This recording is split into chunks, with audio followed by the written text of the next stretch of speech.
The most difficult experiences in ministry come on a sort of personal level.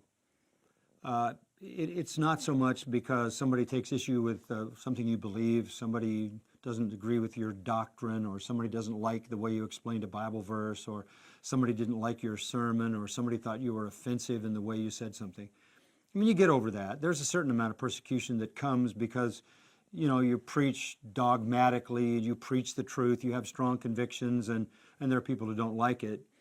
But I can deal with that because I feel like I'm fighting for the truth.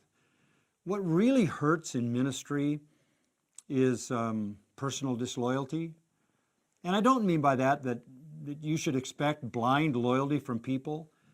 But what I do mean is a kind of Judas experience. I think the deepest grief that our Lord ever knew what would come from Judas. So close, so loved, so exposed, so much spiritual opportunity, and he betrays Christ. Even Peter, who denounces and denies Christ at the crucial time of his arrest. Those are the deepest pain in ministry.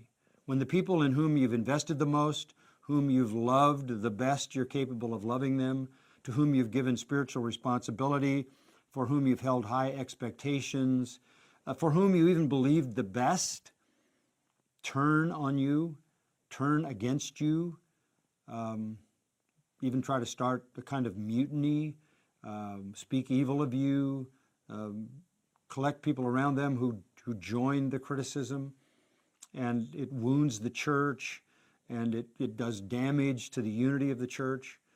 Those things happen. They've happened to me through the years. Very vivid memories in my mind. Those are the hardest things to deal with. And I think because they end up being false accusations. People are accusing you of something you don't believe is true, and you don't want to defend yourself. I don't defend myself. If my life is not a defense, I have to leave it at that and let the Lord be my defender. But I think to be accused falsely, to be treated as if you dishonored the Lord when you haven't, that is the deepest wound.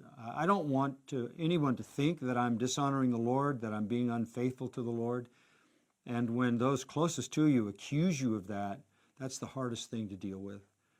That was true of the Apostle Paul, brutally treated by people in the churches that he himself founded.